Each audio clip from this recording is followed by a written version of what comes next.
ఉద్రిక్తత పరిస్థితుల్లో ఉన్న వేళ భారతదేశం శాంతి అభివృద్ధి మార్గంలో ముందుకెళ్తుందన్నారు కేంద్ర మంత్రి కిషన్ రెడ్డి.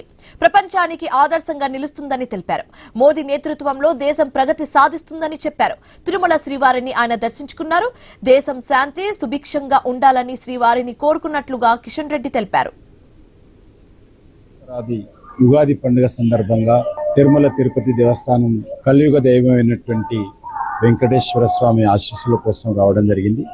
ఈరోజు ప్రపంచమంతా కూడా ఒక ఉద్రిక్త వాతావరణంలో ఉన్నప్పుడు వెంకటేశ్వర స్వామి ఆశీస్సులతో మన దేశంలో శాంతి అభివృద్ధి ఈరోజు ఏ రకంగా ఇబ్బందులు లేకుండా మనము ముందుకెళ్తా ఉన్నాం మనం చూస్తూ ఉన్నాం.